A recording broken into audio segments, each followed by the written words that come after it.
Bueno, estamos con Pedro Lloqui, director general de Cultura del Gobierno de Aragón. Un placer tenerte por aquí, muchas gracias. ¿Qué tal? ¿Cómo plantea esta noche? ¿Qué espera?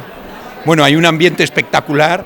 El teatro principal Zaragoza Aragón se ha vestido de negro, que quiere decir que nos hemos vestido de gala.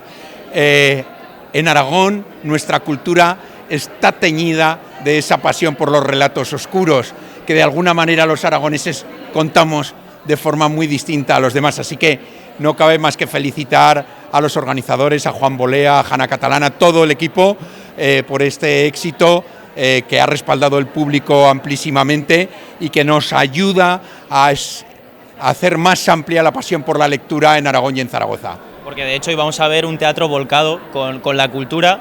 Supongo que esto es muy importante para seguir evolucionando a nivel de cultura en Aragón. ¿Cómo ve el momento actual a nivel cultural en nuestra comunidad?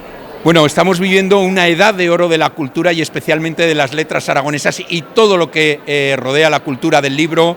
Nuestro Día del Libro, ya el más importante de España, las 3 ferias del libro, el Festival Literario de Barbastro y, cómo no, esta Semana Negra que ha llenado Aragón para animar a la lectura, a una lectura divertida, pero que también nos ayuda a comprender el mundo en el que no queremos vivir, a enamorarnos de nuevos héroes y heroínas, a disfrutar en definitiva con la pasión de los libros. Pues nada, Pedro, muchas gracias por atendernos y disfruta de la gala. Enhorabuena a todos los integrantes del equipo de esta Semana Negra. Muchas gracias.